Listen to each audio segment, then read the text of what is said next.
Hindi alam ni Lilian kung saan nagsimula ang lahat. Kung saan naging mapait ang bawat halik. Napalitan ng kasinungalingan ang bawat salitang mahal kita. At ang huli, napalitan ng puot at galit ang dating wagas na pagmamahal. Lance! Halos lumundag ang puso ni Lilian nang makita niyang lalaki sa labas ng kanilang bahay. Pormadong-pormado at may dala pang bulaklak at mga prutas. Sa pormahan pa lang nito, malalaman na agad ng kahit na sino na aakit siya ng ligaw. Nandiyan na bang pamilya mo? Medyo kinakabahan ako eh. Ayos ang ba tong suot ko? Kabadong tanong ng lalaki sa kanya habang pinapakita nitong kabuuan. Mahina namang natawa si Lilian dahil halatang pinaghaandaan ang gusto ni Lance ang araw na yon. Kung saan opisyal lang hihingi ni Lance ang kamay ni Lilian sa kanyang mga magulang. Ano ka ba? Sabi ko naman sa'yo, di ba? Hindi mo na kailangang masyadong mag-abala at kilala ka naman ng pamilya ko. Palagi nga kitang nakakwento sa kanila eh. Nakangiting paliwanag niya sa lalaki para kahit papaano'y hindi ito kabahan kapag humarap na sila sa kanyang pamilya. Kahit na ba, kailangan ko pa rin magpa-good shot, no? Baka mamaya magbago pang isip nila.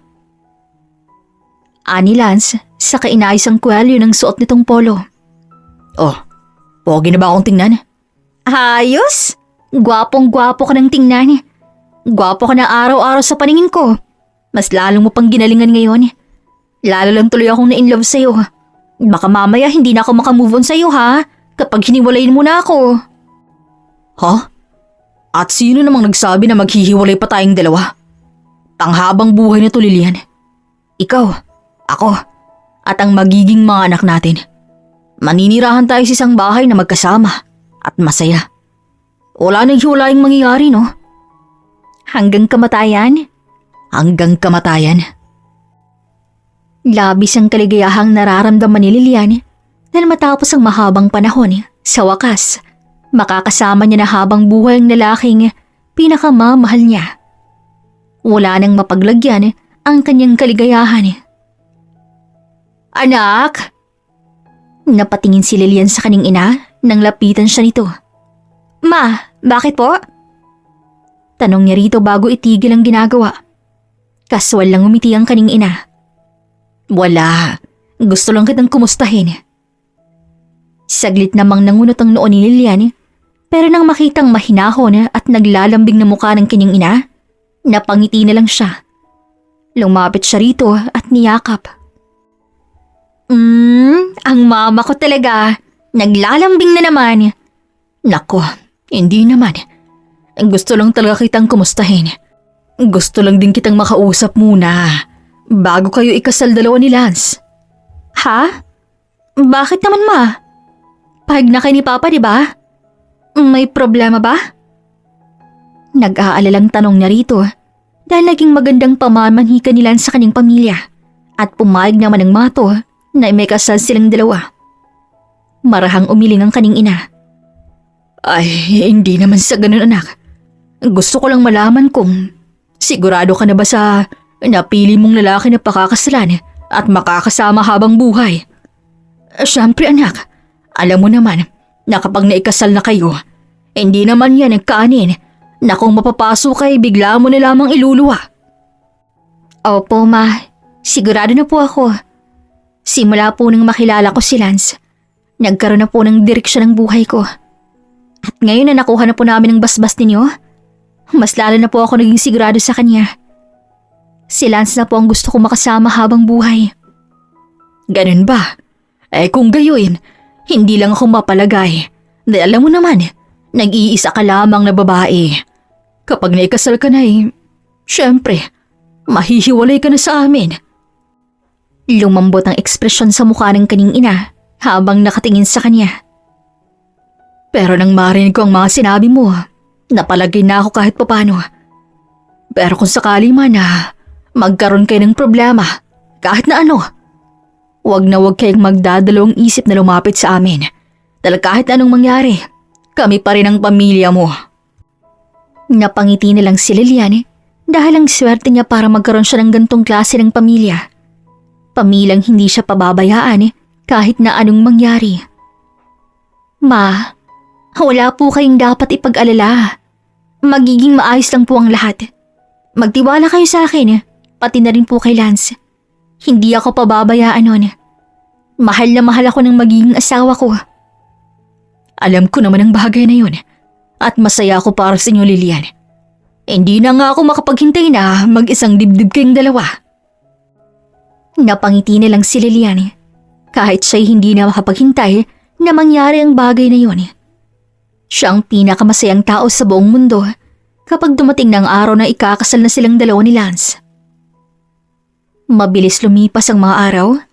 Ang lahat ay nakabang sa pag-iisang dibdib nilang dalawa. Hanggang sa dumating na ang araw na pinakahihintay ng lahat. Ang lahat ay preparado. Hindi na masabi ang nararamdaman. Nagagalak, naiiyak, nananabik. Ilan lang yan sa mga nakikita sa mukha ng mga bisita na nasa simbahan habang naghihintay sa pagpasok ni Lilian sa loob ng simbahan. Nang bumukas ang pinto, natanaw agad niya ang magandang entrada at sa dulo, matatanaw niya ang lalaking nakatayo habang nakatingin sa kanya. Kumabog ng mabilis ang kanyang puso nang makita niya sila sa seryosong nakatingin sa kanya. Nagsimula na ring manubig ang kanyang mga mata nang magsimula na siyang maglakad palapit sa lalaki. Sa lalaking mapapangasawa niya at makakasama habang buhay. Sinalubong na siya ng kanyang mga magulang para ihatid sa harap ng altar. Anak, kung magbabago man ang isip mo, nandito lang kami. Napatingin siya sa kanyang ina nang magsalita itong muli. Nangunot ang kanyang noo at napatingin sa katabing ginang pero sa kanyang atensyon ito. Seryoso tong nakatingin kay Lance na naghihintay sa kanya. Ay, ano ka ba naman, mahal? Nandito ng anak natin, oh. Huwag mo nang ginaganyan ng anak natin. Baka mamaya ay patulan nga niya ng mga biro mo. Ay, nako. Anak, huwag mo na masyadong isipin ang mama mo. Sadyang nag-aalala lang yan. Pero magiging okay rin ang lahat. Sa ngayon, ituon mo ang buong atensyon mo sa kasal ninyo. Andito lang kami, anak. Ma, pa, magiging ayos lang po ako. Ma, wala ka pong dapat ipag-alala. Kaya ko na po. Napatingin siya sa kanyang ina nang ito ang unang bumitaw sa kanyang kamay. Saglit siyang napatigil para tingnan ng ginang pero ngumiti lang to sa kanya at siya'y tinanguan. Sa hindi malamang dahilan, biglang kinakabahan si Lilian pero hindi na siya nagkapagsalita nang may humawak sa kanyang kamay. Pagtingin niya sa kanyang harapan, nandoon si Lance. Nanunubig ang mga mata habang nakatingin sa kanya. Napakaganda mo. Anito. Inalagaan namin ng matagal yan, Lance. Ngayon na binibigyan na namin siya sa'yo. Ikaw nang bahala sa anak namin. Kung sakali man na manawa ka na sa kanya o ayaw mo na, mas mabuting ibalik mo lang siya sa amin kaysa masaktan mo pa siya. Opo. Pa, ako na pong bahala sa anak ninyo. Muling sinulyapan ni Lilian ang kanyang ina. Nakangiti lamang to sa kanila. Walang salitang lumabas sa bibig nito bago sila tuluyang talikuran ng ginang. Akala ni Lilian malungkot lamang ang kanyang ina dahil mapahihiwalay na siya sa mga to. Ang akala niya ay normal lang ang bagay na yun. Pero ang hindi niya alam, pangitain na yun na dapat hindi siya tumuloy sa harap ng altar. Excited ka na ba? Tanong ni Lance sa kanya habang nagmamaneho papunta sa kanilang bahay.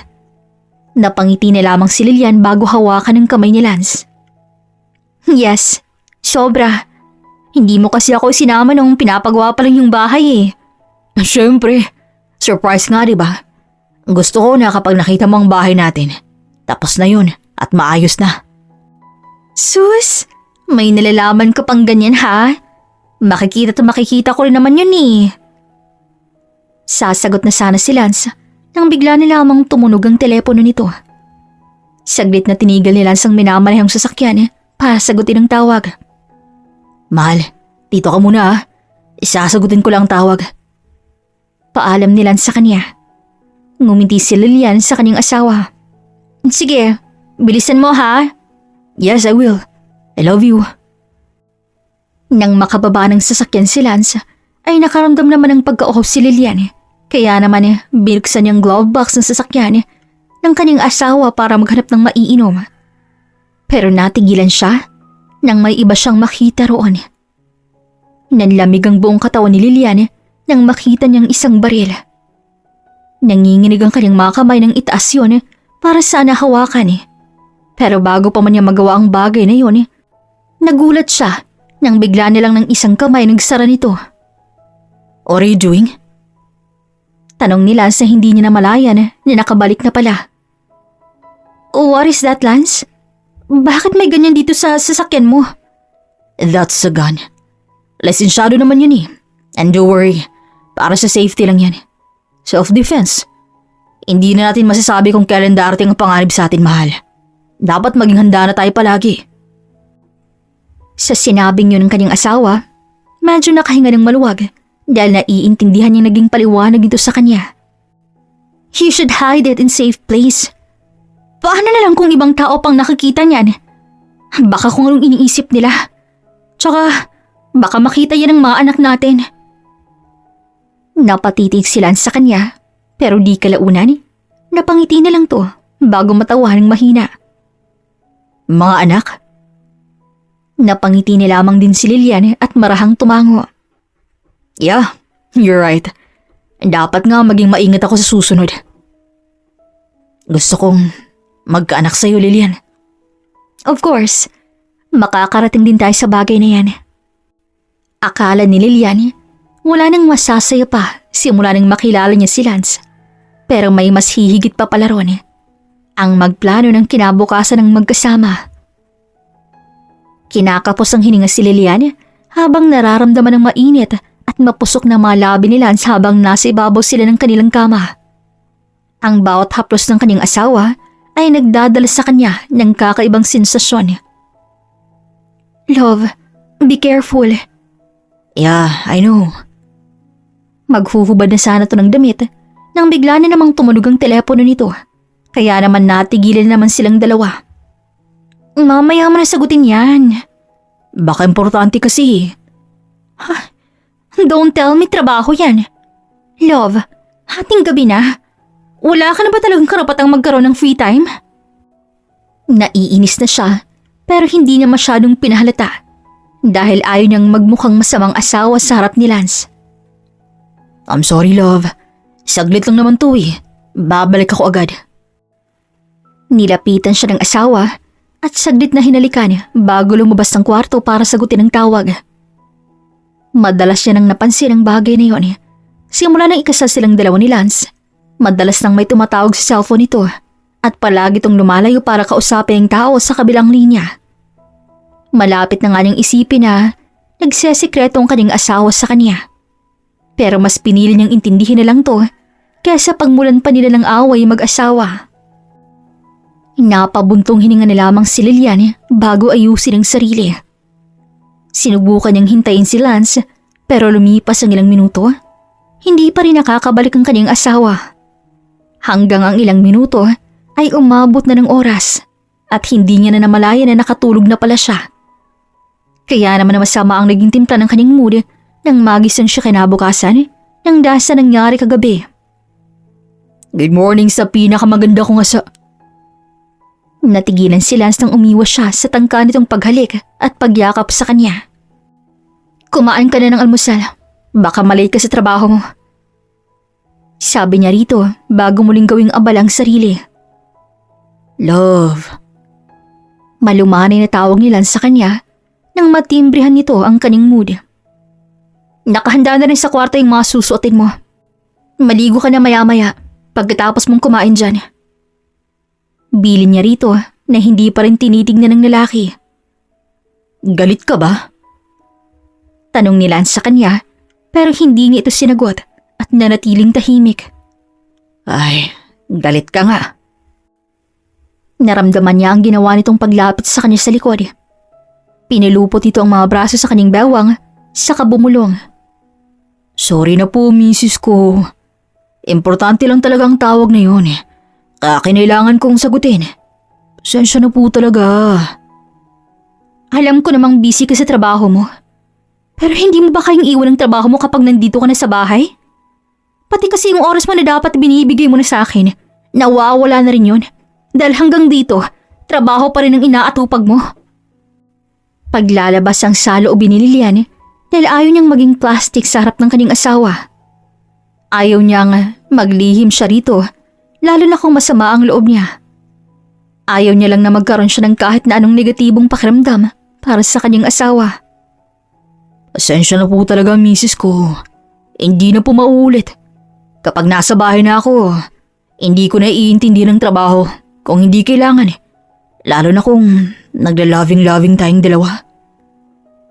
Malambing na saad ni Lance, kaya naman napairap na lang siya. Pero hindi niya mapigilang mapangiti dahil ramdam niyang sinseridad sa bawat salitang binibitawan ito para sa kanya. Huwag ka na pong magalit, mahal ko. Hindi naman ako galit. Gusto ko lang sabihin sa iyo na huwag mong hahayaang maging kaago ko sa oras mong trabaho mo. Pinihit siya nito paharap para makita nitong itsura niya. Ngumiti ito bago ayusin ang kanyang buhok. Hindi naman mangyayari ang bagay na yun eh. Kung dumating man ang araw kung saan kailangan kong mamili sa pagitan ng trabaho o pamilya ko, syempre, mas pipiliin kita at ang pamilya natin. Walang makakapantay sa kung ano man ang meron tayo ngayon. Hindi yun mabibili ng pera. Hindi yun mapapantay ng kahit na anong material na bagay. Naramdaman ni Lilian ang pag-init ng gilid ng kanyang mga mata. Kaya naman hindi niya na napigilan ng sarili na yakapin ang asawa. Dahil napakaswerte niya at si Lance ang naging asawa niya. Alam ko naman ang bagay na yun at salamat sa pagpapaalala sa akin yan. Mas lalong lumalaki ang tiwala ko sa iyo. Mahal na mahal kita, Lance. Mahal na mahal din kita, misis ko. Ikaw at ikaw pa rin ang pipiliin ko sa lahat ng pagkakataon. Ganoon nga siguro kapag nagkaroon ka na ng karelasyon. Kailangan mong maging maintindihin. Kung minsan, kailangan mo pang ibaba ang pride mo para lamang magkaayos kayong dalawa. Kung saan, tatanggapin mo ang iyong pagkakamali para lang maayos ang naging problema niyo. At dahil din doon, mas lalong titibay ang relasyon yung dalawa. Kamusta naman ang buhay may asawa? Okay naman ba kayo sa bahay na tinitirhan niyo ngayon? Tanong ng kaning ina isang araw nang mapasyal to sa kanilang bahay. Ayos naman po kami, ma. Medyo nag-a-adjust pa. Pero alam mo naman po namin na magiging okay rin po kami. Gusto ko nga po sanang magtrabaho rin para po sana natutulungan ko sila sa mga gastusin dito sa bahay. Pero siya na po mismong nagsabi na ayaw niya. At mas mabuti raw po na rito na lang po ako sa bahay. Kung sa bagay, tama naman ang asawa mo. Sino ba namang mister ang gugustuhin magtrabaho rin ng misis nila? Ma, nakukuha ko naman po ang pinupunto niyo. Pero ang sa akin lang naman po, mas maganda po kung pareho kaming nagtatrabaho. Para makapag-ipon pa kami bago pa ako mabuntis. At least, hindi na ganun kabigat sa amin kapag nagkaanak na kaming dalawa. Ay, sa bagay, may punto ka rin naman. Pag-usapan nyo na lang ang tungkol sa bagay na yan. Mas mabuti na rin na may sarili kang pera dahil hindi namin masisiguro ng papa mo kung sakaling kailanganin nyo ng tulong ay matutulungan namin kayo. Nangunot ang noo ni Lilian nang dahil sa kanyang narinig. Bakit naman po, ma? May nangyari po ba? Mabigat na napabuntong hininga ang kaharap niyang babae. Ay, wala naman. Napansin lang namin ng papa mo na itong mga nakaraang linggo, medyo tumutumal ang kita ng negosyo natin. Ha? Bakit po? Ayos naman yung sales ng tindahan ng huli nating tiningnan yun Nagtatakang sagot ni Lilian dahil nung huli niyang kinumusta ang kanilang negosyo, ayos naman yun at walang problema. Ay, hindi nga namin alam ng papa mo. Pero wag mo nang masyadong isipin ang tungkol sa bagay na yun dahil kami nang bahala ron. Tsaka, normal lang naman na mangyaring mga ganun sa bagay sa isang negosyo. Nakaramdam ng pagkalungkot si Lilian. Gustuhin man niyang tumulong pero hindi niya rin alam kung paano dahil wala naman siyang sariling pera. Kaya naman, napagpasyahan niya ang kausapin ng kanyang asawa. Talagang ganun sa isang business. Minsan mataas ang sales, pero darating ang araw na magkakaroon ng problema at tutumal ang sales. Sagot ni Lance sa kanya. Pareho ng sinabi ng kanyang ina, pero hindi niya pa rin matanggap ang bagay na yun. Dahil ilang taon nang tumatakbo ang negosyo ng kanyang mga magulang at hindi niya maisip na darating ang araw na mawawala yun sa kanila. Gusto ko sanang tumulong kina mama. Napatingin sa kanya ang kanyang asawa. Tutulong ka? Paano naman? Bala ko magtrabaho rin para naman kung sakaling kailangan ni na mama ng tulong, may maitutulong ako. Ay, napag-usapan na natin yung tungkol sa bagay na yun, di ba? Oo nga, mahal. Pero iniisip ko lang din sila mama. Ang gusto ko talagang makatulong sa kanila. Lilian, napag-usapan na natin ang tungkol dyan. Ayaw ko magtrabaho ka pa. Ako ang lalaki. Ako dapat ang naghahanap buhay. Kung kakailanganin na mama ang tulong natin, handa akong tumulong. Hinawakan ni Lance ang kanyang kamay at marahan yung pinisil. Ayaw kong mahirapan ka. Kaya hayaan mong ako nalang gumawa ng bagay na to. Hindi na nakapagsalita pang muli si Lilian. Gusto niya pa sanang ipilit ang sinasabi niya, pero mas pinili na lamang niyang tumahimik ang tanggapin ang mga sinabi ni Lance. Isang gabi, nagising na lamang siya nang wala si Lance sa kanyang tabi. Tiningnan niya kung anong oras na at nakita niyang hating gabi na, kaya imposibleng nagising na ang kanyang asawa. Mahal? Tawag niya rito sa pag-aakalang nasa banyo lamang to, pero lumipas ang ilang minuto, walang sumasagot sa kanya. Kaya naman naisipan niya nang bumangon para hanapin ang asawa. Lance, nasan ka? Hating gabi pa, mahal. Matulog muna tayong dalawa. Tawag niya rito habang humihigab pa, pero wala pa rin siyang nakuhang sagot mula rito. Lance? Mukhang magkakaroon pa tayo ng isang problema. Natigilan si Lilian nang marinig niya sila sa may kusina na parang may kausap. Pero wala na siyang narinig na ibang boses maliban sa kanyang asawa. Kaya nahulaan niyang nasa telepono ng kausap nito. Hindi ko alam, Ogie. Hindi ko alam kung bakit nakatunog agad ang mga yun. Nagsisimula pa nga lang tayo tapos nakaradar na agad. Iba rin talagang karakas ng mga yun. Mukhang mahirapan tayo sa plano natin. Tsaka, itong bida-bida nilang anak, mukhang papasok pa ng eksena. Leche. Nangunot ang noon ni Lilian dahil wala siyang maintindihan sa kanyang nararamdaman. Hindi tunog pormal ang boses ni Lance. Para pa nga itong naiinis na hindi niya may paliwanag. Nag-iisip na nga ako kung anong pwedeng gawin. Huwag mo akong madaliin. Baka pumali pa nga plano natin. Magkanda leche-leche pang lahat. Baka masayang pa ang lahat ng ginagawa kong sakripisyo. Hindi ko na nga magawang makatagal. Nasusuka na ako.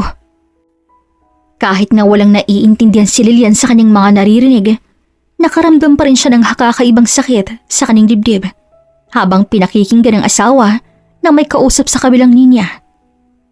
Hindi niya alam kung sinong tinutukoy ng mga to, pero siya ang nasasaktan para sa taong yun. Hindi na matagalan ni Lilian ang kanyang mga narinig, kaya naman tahimik siyang bumalik sa kanilang kwarto. Hindi niya alam na may ganong side pala ang kanyang asawa, pero ayaw niyang mag-isip ng kung ano-ano, kaya pilit niyang inalis sa kanyang isip ang tungkol sa bagay na kanyang narinig. Love, baka late na akong makauwi mamaya. Napaangat siya ng tingin nang magsalita si Lance habang kumakain sila. Ha? Bakit? Overtime na naman? Kaka-overtime mo lang last time, love Baka naman kung mapano ka na niyan dahil sa sobrang pagod. Hindi naman, love. Kaya ko naman ang ginagawa ko Tsaka, malaki kasing makukuha kong bonus, kaya nag-overtime ako ngayon. Sagot ni Lance sa kanya. Nakaramdam ng lungkot si Lilian, pero hindi niya na yun pinahalata sa kanyang asawa.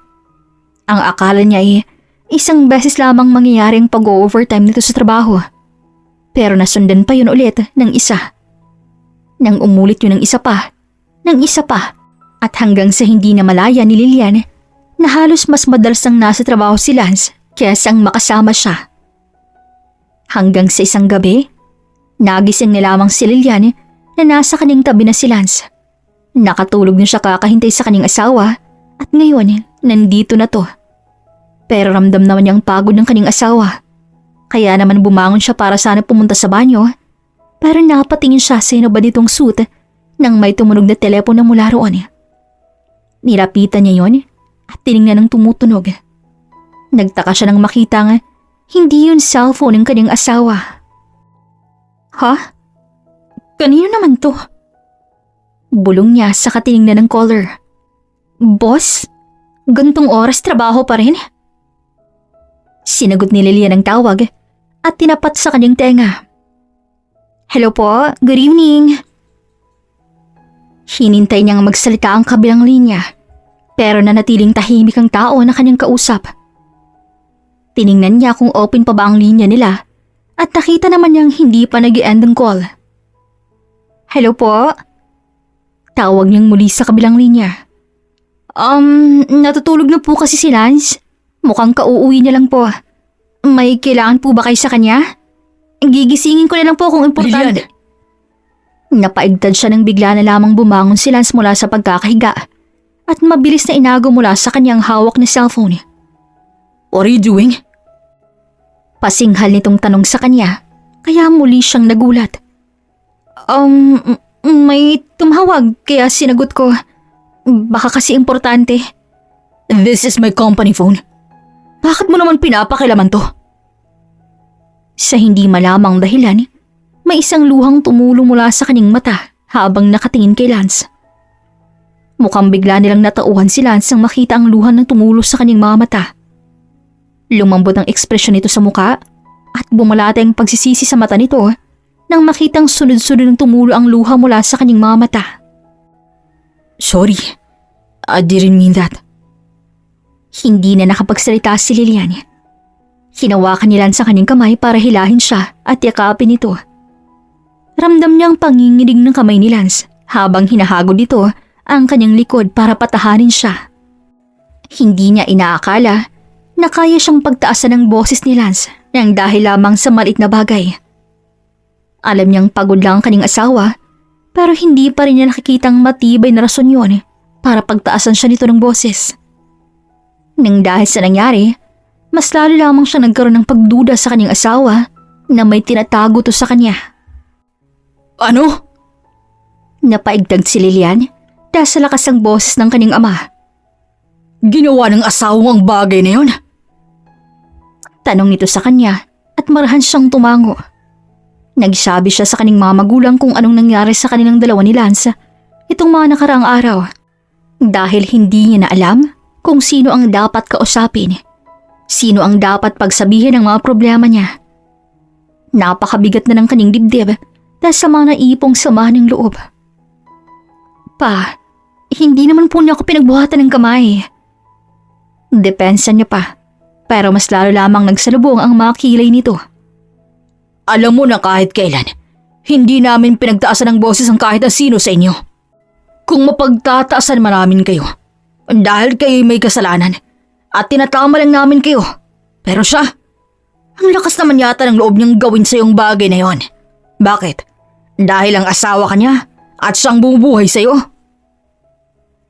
Ramdam niya ang galit sa boses ng kanyang ama habang nagsasalita ito.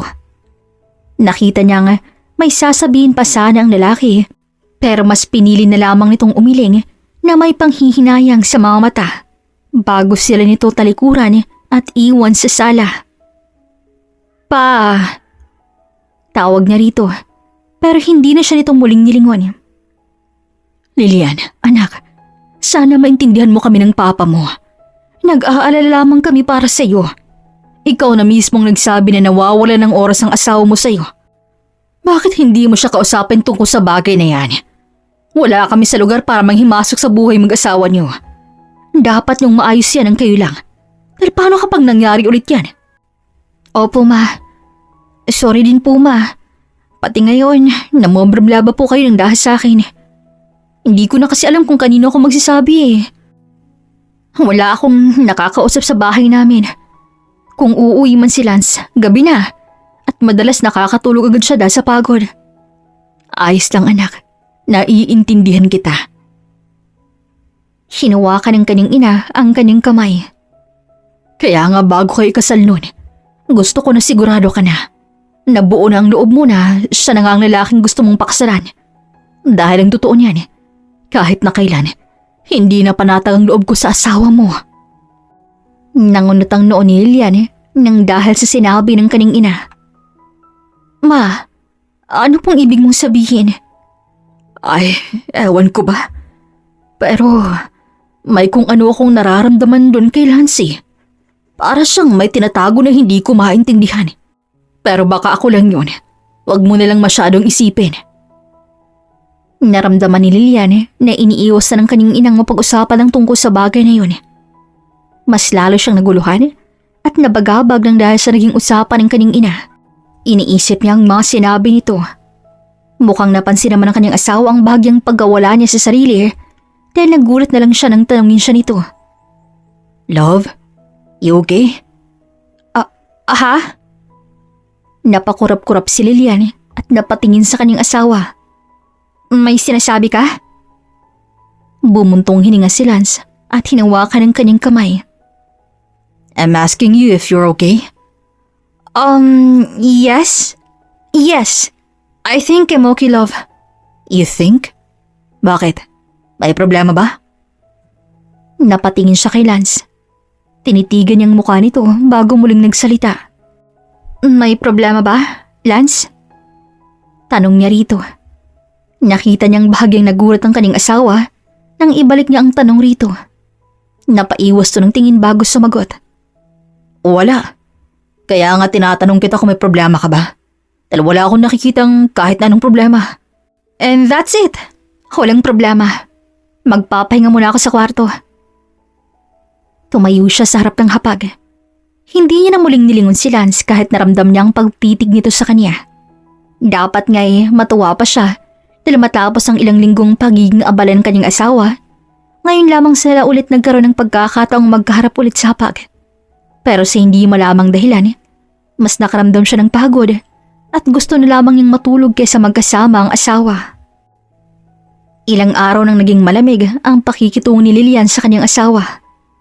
Parang bigla na lamang siyang napagod na mag-isip ng mag-isip kung anong nangyayari sa kanila ng kanyang asawa. Dahil paulit-ulit namang na gano'n ang nangyayari.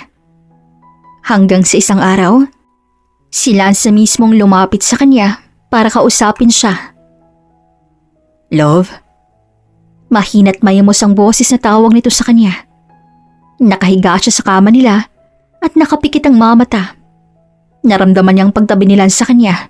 Pero hindi siya gumalaw mula sa kanyang pwesto at nagpanggap na natutulog. Pasensya ka na kung nawawalan na ako ng oras sa iyo nitong malakarang buwan ha. Masyado lang talagang maraming ginagawa sa opisina. Kaya halos hindi na ako nakakaabot sa mga dinners natin. And I'm sorry about that. Naramdaman niya ang paghaplos nito sa kanyang ulo. Alam ko naman na masama ang loob mo sa akin na sa patong-patong na kasalanang nagawa ko. Pero sana wag mo akong iwan. Wag mo akong himulayan dahil hindi ko kaya. Hayaan mo akong makabawi pa sa lahat ng pagkukulang ko sa'yo. Hayaan mong may paramdam ko ulit sa'yo kung gaano kita kamahal. Ayokong mawala ka sa akin. Kaya nga inaayos ko ang sarili ko ngayon Pinipilit kong magkaroon ng oras sa'yo.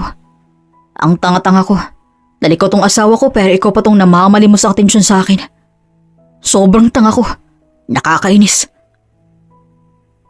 Ramdam na ramdam ni Lilian ang matinding pagsisisi sa boses nito habang nagsasalita.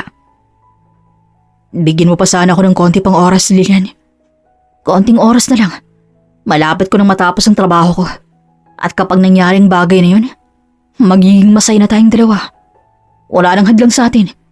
Magagawa na natin ang mga bagay na gusto nating gawin. Ikaw at ako. Tayong dalawa. Wala nang iba pa. Hinalikan siya nito sa noo bago muling bumulong. Mahal na mahal kita, Lilian. Handa akong makasama ka hanggang kamatayan. Dapat saya at kilig ang kanyang nararamdaman ng mga oras na yun. Pero kinilabutan at natakot si Lilian. Parang may ibang ibig sabihin sila sa mga binitawan nitong salita. Parang may pinapahiwatig pero hindi niya alam kung ano yun. Ang akala ni Lilian, tuloy na ngang nagbago si Lance. Bumalik ng lalaking minahal niya noon Kaya naman muli siyang nagtiwala. Naging panatag siya na dapat ay hindi niya ginawa. Lance? Natigilan si Lilian sa pagtawag kay Lance isang gabi para kumain na sana ng hapunan. Ano bang problema? Nagagawa natin ng maayos ang plano tulad ng pag-usapan natin. Kaya ano pa bang gusto mo? Nangunot ang noo ni Lilian nang mahimigan niya ang galit sa boses ng lalaki. Maayos ang usapan natin. Ang gusto ko lang, bumagsak ang negosyo nila at maghirap sila. Pero wala sa plano ko ang magnakaw tulad ng sinasabi mo. Yan ang problema eh. Masyado ka namang nagmamagaling. Natigilan siya nang marinig na boses ng babae ang nasa kabilang linya at siyang kausap ni Lance. Baka mamaya, masyado ka na namang nadadala ng damdamin mo at masyado ka na namang nagpapaligoy-ligoy. Ano bang sinasabi mo? Ako nagmamagaling? Kailan ako nagmamagaling ha? Lahat ng plano ko'y sinasabi ko sa'yo. Lahat ng mga gagawin ko alam mo. Lahat ng to ay pareho nating pinagplanuhan at sumang-ayon ka sa akin. Kaya anong sinasabi mong nagmamagaling? Pasalamat ka nga na sinama pa kita sa gagawin ko na to. Dahil kung hindi, ano bang silbi mo sa buhay ko? Ang lakas ng loob mong pagsalitaan ako ng ganyan. Bakit? Nagawa mo na ba ng maayos ang trabaho mo? O baka naman, masyado ka na napapanatag sa asawa mo. Ano? Paniwalang paniwala na ba siya sa pag-arte mong mahal na mahal mo siya at hindi mo siya iiwan? Sa narinig pa lang na yun, ay para nang nawala ng lakas si Lilian. Nanlambot ang kanyang mga tuhod sa isipin na tama siya. May tinatago nga ang kanyang asawa sa kanya. Pero bigla siyang napaisip. Si Lance pa rin ba ang kanyang kaharap? Tumigil ka na. Mariing utos ni Lance pero hindi pa rin tumigil ang babae sa kabilang linya. Ano na lang kaya ang gagawin mo kapag nalaman ni Lilian ang tunay mong motibo, ha? Baka itakwil ka na niya kapag nalaman niya na kaya mo lamang siya pinakasalan dahil gusto mong gumunti sa papa niya at sirain ang pamilya nila. I said stop it!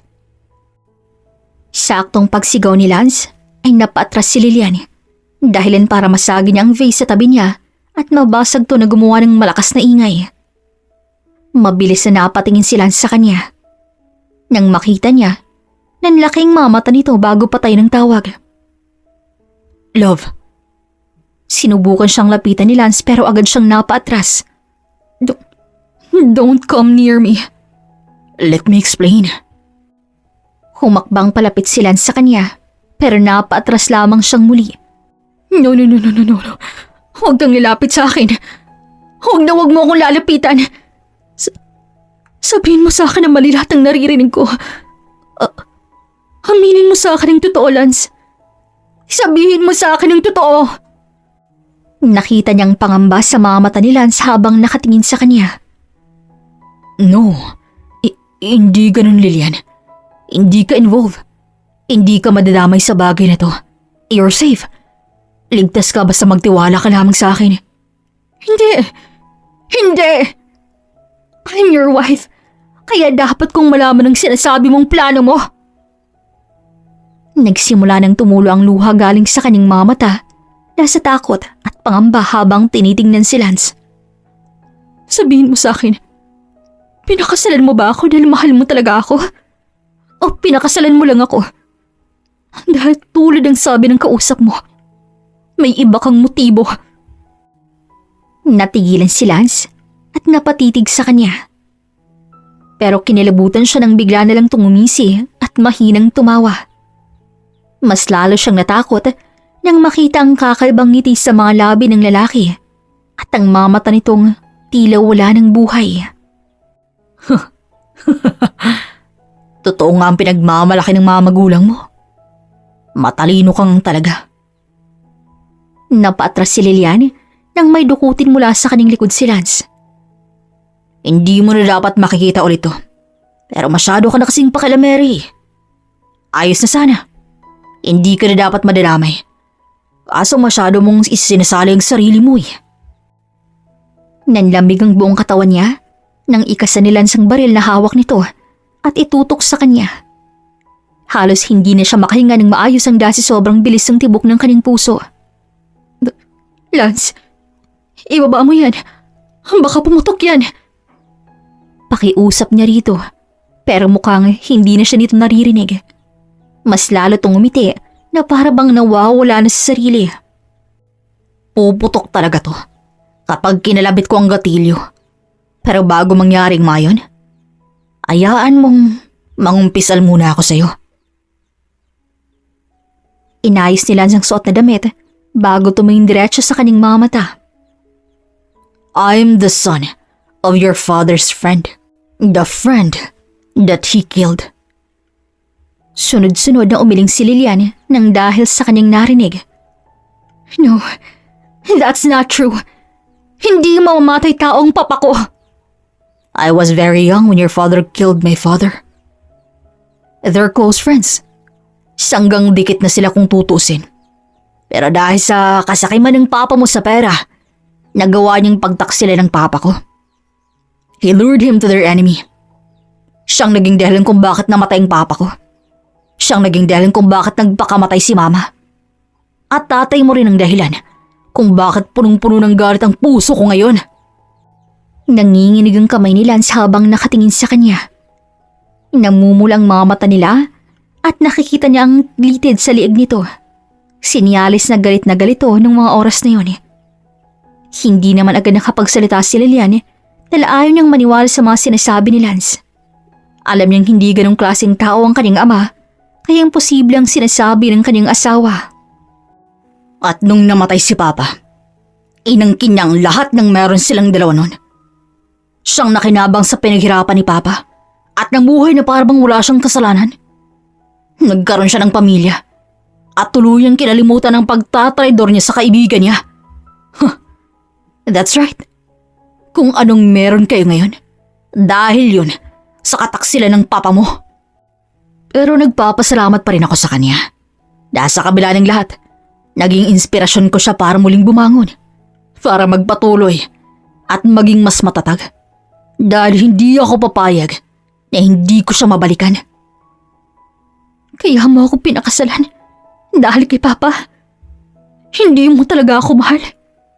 Hindi totoo ang lahat ng sinabi at pinakita mo sa akin dahil ang tunay mo lamang na motibo ay ang mapalapit sa pamilya ko at makaganti kay Papa. Sabi ni Lilian habang umiiyak dahil unti-unti niya nang napagtatagpi at lahat ng mga nangyayari. You never truly loved me. Mahal kita. Minahal kita, Lilian. Mahal na mahal kita. Pero sadyang napunta ka sa maling pamilya. Lumaki ka sa pamilyang sakim at makasarili. Hindi totoo yan. Hindi mamamatay tao si Papa. At hindi totoong lahat ng inaakusa mo sa kanya. At hindi ako naniniwala na minahal mo ako. Mahal mo ako dahil sa galit mo sa Papa ko. Minahal mo lang ako dahil sa maitim mong balak. I love you. And that's the truth. Hindi na sana kita idadamay rito eh.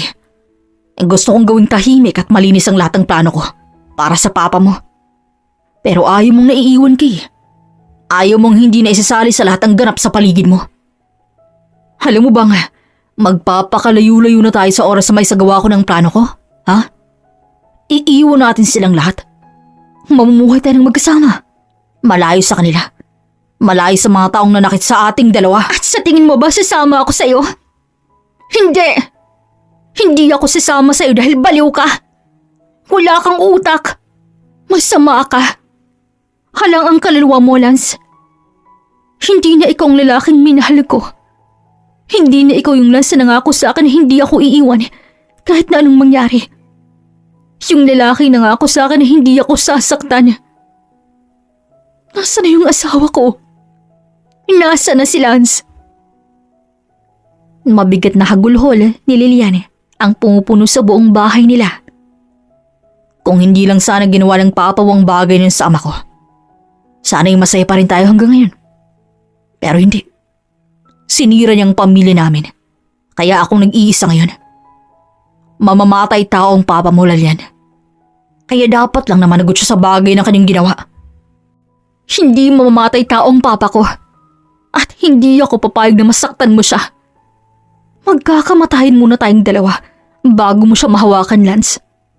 Ako munang mamamatay bago mo sila masaktan. Ayaw na sana kitang saktan eh. Pero masyado kang mapilit. Mahal kita. Pero mukhang hanggang dito na lang. Tinaas ni Lance ang hawak niyang baril at tinutok sa kanya. Hinihintay na lang niyang tumama ang bala ng baril sa kanya nang biglang may kumatok sa kanilang bahay. Lilian, anak! Nandyan ka ba? Nagkatinginan silang dalawa ni Lance nang marinig niya ang boses ng kanyang ama. Kaya mabilis kumilos si Lilian.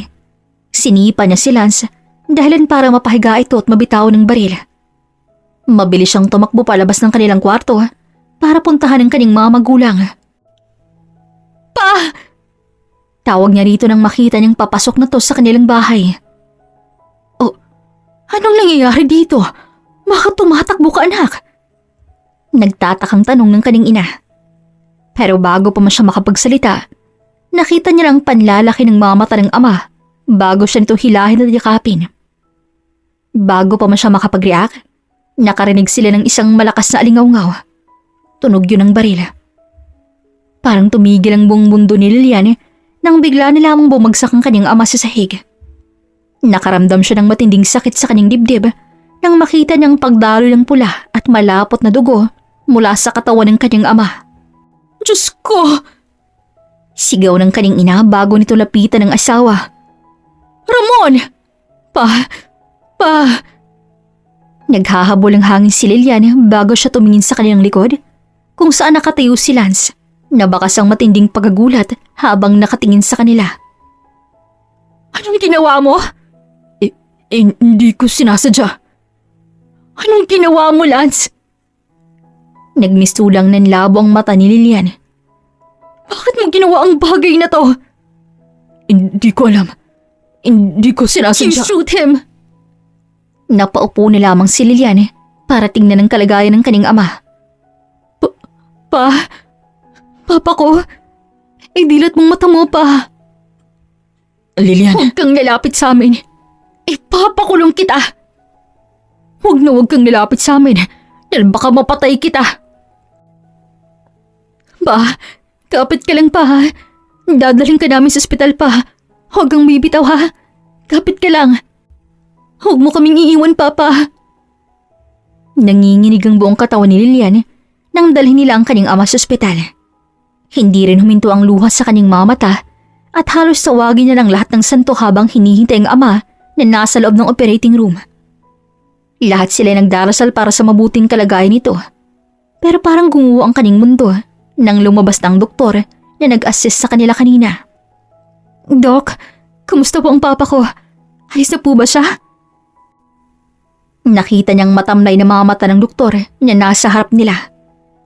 Parang sumikip ang kanyang dibdib sa isipin na may dala tong hindi magandang balita. Pero umasa pa rin siya nga may maganda itong sasabihin hanggang sa marinig ang balita nga magpapabago ng kanyang buong buhay. We tried our best. Natanggal namin ang bala ng baril sa katawan ng pasyente.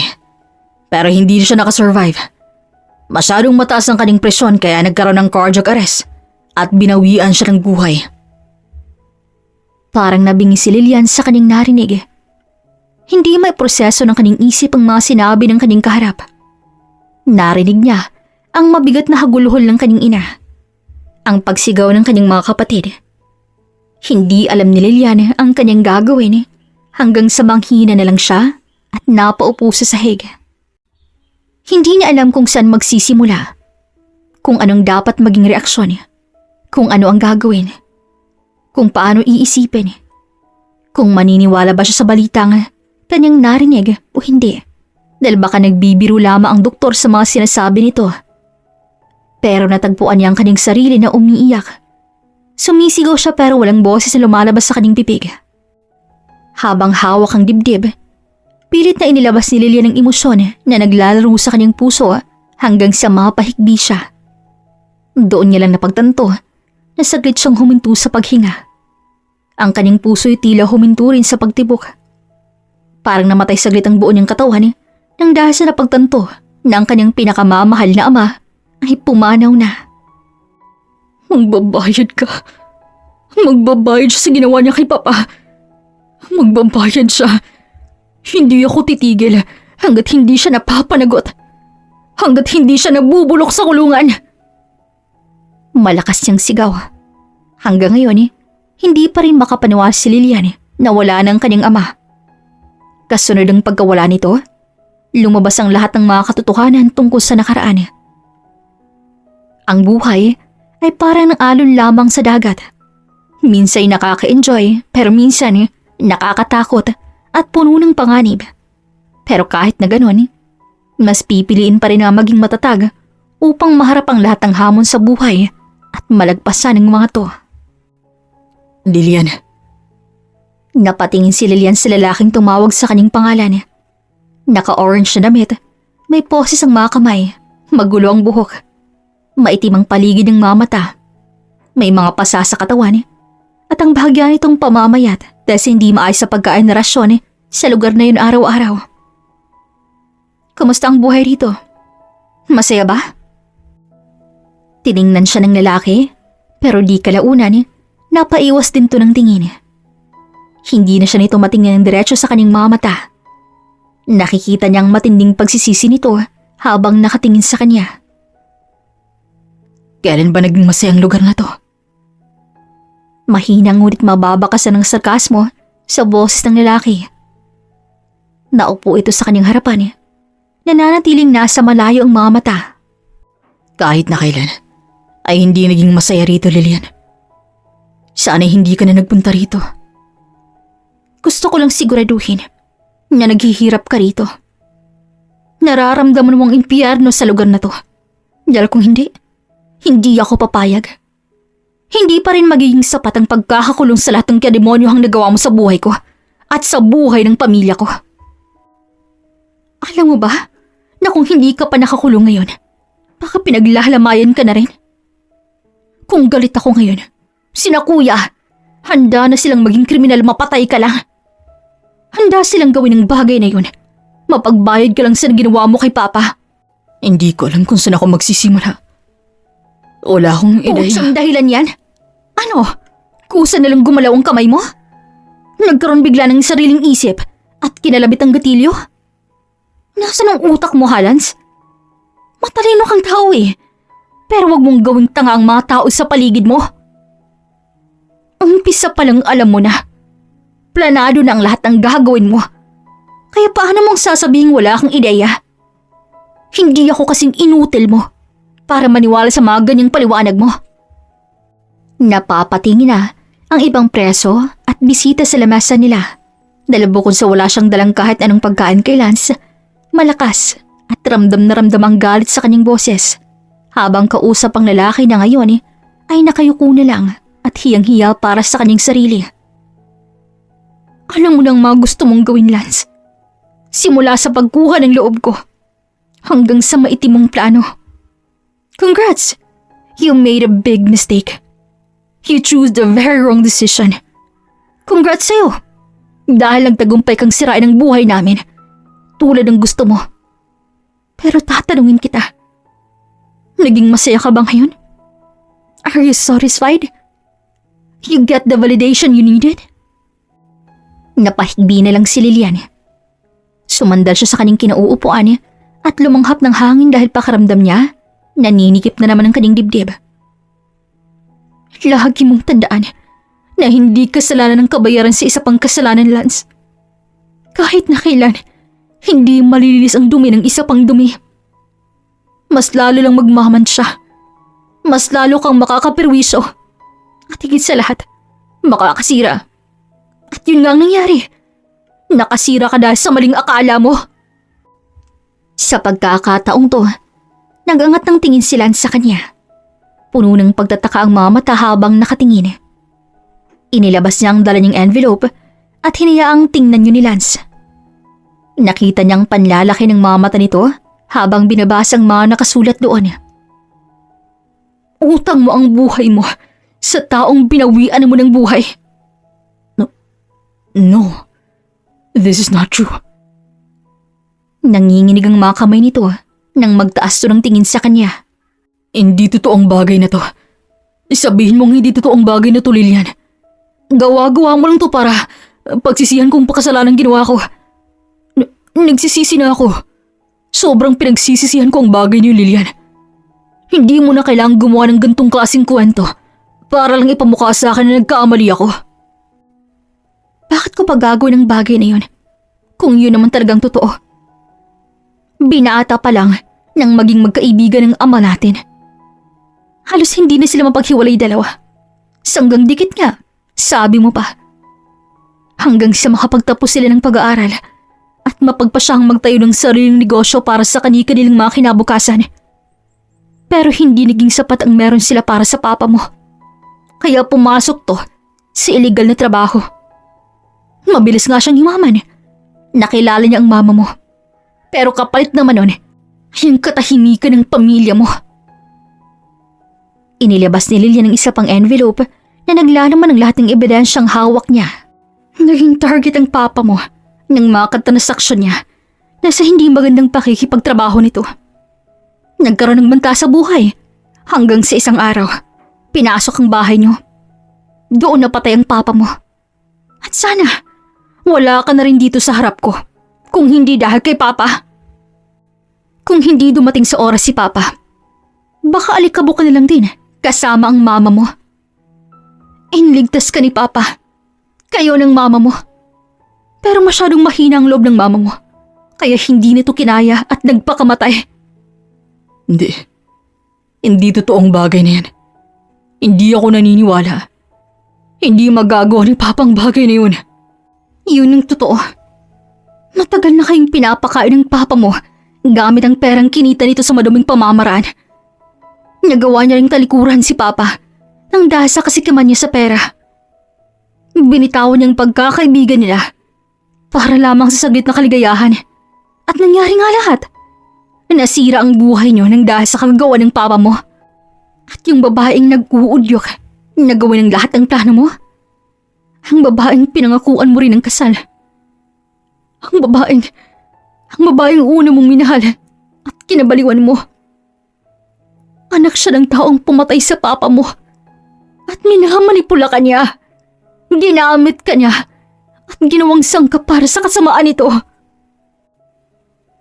Sunod-sunod na napailing si Lance. Bumigat ang paghinga nito at tila anumang oras ay magkukulaps na to. No, this is not true. Hindi ako maniloko basta-basta ng kahit na sino.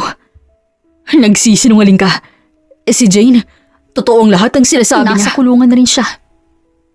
At ang totoo, siyang nagbigay sa akin ng mga bagay na yan. Siya rin ang nagkwento ng lahat ng sinasabi ko sa iyo ngayon. Kung ayaw mong maniwala, wala na akong magagawa. Pero gusto ko lang sabihin na yun ang totoo. At ngayong nalaman mo ng katotohanan, ayos ka na ba? Mas nagsisisi ka na ba? Lilian. Sinubukan niyang abutin ang kamay niya, pero mabilis niya lang tong iniwas mula rito. Simula pa lang, hindi mo ba muna inisip kung totoong pinaniniwalaan mo? Hindi mo man lang ba inalam kung yung mga plano mo'y nakakonekta sa kung ano ba talagang nangyari noon? Hindi ka man lang ba nag-abalang balikan ng nakaraan para malaman mo kung sinong dapat managot sa araw na to? Ano? Naniwala ka agad? Nagpadala ka agad sa galit dyan sa puso mo hanggang sa mabulag ka na sa katotohanan at maging sunod-sunuran sa taong iisa lamang din ang motibo sa'yo. Ang masira at gawing impyerno ang buhay mo. Pinunasan ni Lilian ang luha mula sa kanyang mga mata. Pinipilit niyang maging matatag sa harap ng lalaki, pero masyado na siyang nagiging mahina. Hindi niya na alam kung saan kukuha ng lakas dahil durog na siya ng mga oras na yun. I'm sorry, Lilian. Nagsisisi na ako sa mga nagawa ko. Labis kong pinagsisisihan ng mga nangyari. Hindi ko alam kung saan magsisimula. Kung anong dapat na unahing gawin at sabihin. Para kung unti-unting pinapatay ng dahil sa mga nalaman ko ngayon eh. Unti-unting nasusunog ang buong pagkatao ko. Kahit nabuhay at humihinga pa ako. Isa akong malaking tanga dahil sa nangyari. Para akong baliw na naging kontrolado ng isang demonyo. Pero may magagawa pa bang mga salita mong yan? May babalik ba niya ng buhay ni Papa? Mababawasan ba niya ng sakit na nararamdaman namin ngayon? Sabihin mo sa akin kung ano pang silbi ng pagsisisi mo ngayon. Wala. Wala kahit na ano. Kahit na ano pang gawin ko, wala nang epektong lahat ng yun. Dahil alam kong kinasusuklaman mo na ako sa mga oras na to. Mabutit alam mo, hindi man ako makaganti ng kamay sa kamay. Sisiguraduhin ko namang pagsisisihan mo kung bakit binalikan mo si Papa. Kung bakit nakilala at pinakasalan mo pa ako. Makikita mo ang galit ng isang anak na hindi mo gugustuhin maging kalaban. Pagbabayaran mong lahat ng to hanggang sa hilingin mo na sana mamatay ka na lang. Araw-araw kang bibisitahin ng konsensya mo at araw-araw kang babangungutin sa kasalanang ginawa mo. Minahal kita, Lance. Pero yun ang malaking pagkakamaling ginawa ko. Para kasi ako nagmahal ng demonyo. At tumayo na siya. Babalik ako ulit rito para papirmahin ka ng annulment natin. At para na rin ipaalala sa'yo ng paulit-ulit ang bagay na ginawa mo. Tumalikod na siya at nagsimulang maglakad palayo. Pero bago pa man siya makahakbang, ay nagsimula ng magsalita si Lance. Minahal din kita ng totoo, Lilian. Mahal na mahal kita. Pero tama ka, hindi mo deserve ang katulad ko. Kahit na handa akong pumatay para sa ating dalawa, kahit na kailan, ay hindi ka magiging masaya sa akin. Araw-araw mong isusumpang nakilala mo ako. Na kung bakit ako pang lalaking pinakasalan at minahal mo. Kung bakit ako pa, sa dami ng lalaki sa mundo. Kaya sige na, Lilian. Umabante ka na. Huwag mo na akong balikan. Iwan mo na ako rito. At kahit kailan, huwag na huwag ka nang lilingon sa ating nakaraan. Masyado ka lang masasaktan kung patuloy mo akong iisipin. Hindi na para sumama pa ako sa pag-abante mo. Pagbabayaran ko ng lahat ng mga kasalanan ko. Alam ko na walang kapatawaran ng lahat ng to. Pero sana dumating ang araw na mapatawad mo ako. Hindi man ngayon, pero balang araw. Hinawakan ni Lilian ang kaning bibig at mas lalong binilisan ng paglalakad hanggang sa makapasok na siya sa loob ng kaning sasakyan. Doon muli niyang ibinuhos ang walang kapagurang mga luha na nagpahirap sa kanya araw-araw. Ilang linggo nang nakalilipas simula ng mangyaring insidente, pero hanggang ngayon, sariwang-sariwa pa rin ang lahat sa kanya. Nasasaktan pa rin siya at labis pa rin ang kanyang pagsisisi sa lahat ng mga bagay ng kanyang pinagdesisyonan. Kahit na hindi niya sabihin, sinisisi niya rin ang kanyang sarili sa nangyari sa kanyang ama. Kung nakinig lamang sana siya sa kutob at pahiwatig ng kanyang ina, sana ngayon buo pa ang kanilang pamilya. At hindi sila nababahala kung baka anong mangyari sa kanila. Sa bawat araw na lumilipas, pinipilit ni Lilian na magpakatatag, maging maayos dahil nagkaroon siya ng bagong dahilan para magpatuloy. Kahit na mahirap, mas pinili niyang maging panatag at kalmado dahil ayaw niya na ulit maranasan ang mawalan. Hey kiddo, how are you there? Napangiti na lamang si Lilian habang pinapanood ang kanyang kuya na nakaluhod sa kanyang harapan habang kinakausap ang tiyan na nakaumbok na. Madalas mong pinahihirapan ng mommy mo ah. Huwag ka naman masyadong makulit para hindi mahirapan si mommy, okay? Ay, para ka namang naiintindihan ka na yan kuya eh. Layuan mo nga si Ate Lilian. Baka mamaya maging kamukha mo pang magiging anak niya. Uwi ka naman ng nakababata nilang kapatid. Mas mabuti nang ako ang maging kamukha no, kaysa ikaw na mukhang kurimaw. Anak nang. Hoy, para sabihin ko sa'yo, mas gwapo ako kaysa sa'yo no. Mas kapili-pilang mukha ako kaysa sa mukha mong parang sapilitan pang ginawa ni Lord. Mas lalo siyang natawa dahil sa mga salitang binabato ng mga to sa isa't isa. Nako, ang ingay-ingay niyo na naman. Baka mamay maingay ng apo ko. Biglang lumabas ang kanilang ina galing sa kusina na may dalang merienda para sa kanila. Ano? Kumusta ng pakiramdam mo? Ayos naman po ako malikot na po si baby sa loob ng tiyan ko. Parang masaya po siya kapag naririnig ang boses ni na kuya.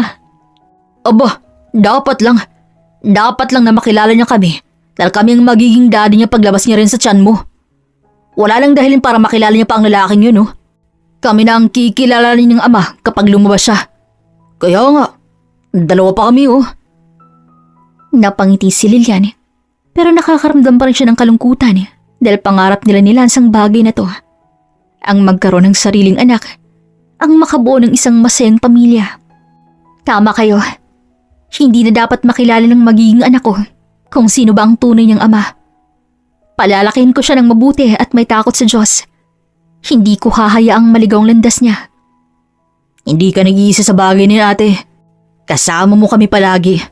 Tayo ni na mama. Sama-sama nating palalakihin at mamahalin ang anak mo. Kaya huwag kang mag-alala na baka hindi mo kayanin mag-isa. Dahil hindi mangyayari ang bagay na yun. Palagi kaming nandito para alalayan ka sa lahat ng bagay. At kapag lumabas ang anak mo, ipaparamdam ko sa kanya ang pagmamahal na meron ako. Ang asim mo naman. Lumayo ka nga kay Lilian. Baka maging maasid din ng baby sa tiyan yan eh. Natawa na lang siya nang magsimula muling magbuno ang kanyang mga kapatid. Hindi niya alam kung gaano siya kaswerte at sa pamilyang to siya napunta. Puno ng pagmamahal at pagkakaisa. Napilayan man sila, pero patuloy silang bumabangon at umaabante. Lalo na ngayon at madadagdagan na ang kanilang pamilya. Ay, kung nandito lang sana ang papa ninyo, siguradong siyang pinakamasaya ngayon, lalo pat magkakaapo na kami. Hindi naman nawala si Papa, Ma. Palagi lang siyang nandyan, nakabantay sa atin. Sigurado akong pinagmamalaki niya ng apo niya sa mga kasama niya sa langit. Mayabang pa naman yun. Sigurado ako, niyayabangan niya ng mga utol niya ron. Napatingin sa labas ng bintana si Lilian nang humangin ng malakas at tila hinahagkan sila ng hangin yun. Napangiti na lang siya nang mapagtanto niya ang papa nila yun. Sa kabila ng dagok na kanilang kinakaharap, sa malaking pagsubok na kanilang nilabanan, nanatiling nakatayo at sinusubukan na muling ngumiti tulad ng kanilang nakasanayan. Hindi man naging madali para sa kanila, pero dahil sa batang nasa sinapupunan niya, alam nilang magagawa nilang makausad at muling makabangon. Alam nilang darating ang araw na magaan na muli ang lahat at magagawa na nilang tanggapin ang mga nangyari. Dito na nga po nagtatapos ang kwentong ito. Huwag po ninyong kalimutang mag-like, mag-comment at mag-subscribe. This is Regine here in Kuya Agustin Stories. Daghang salamat sa pagpaminaw.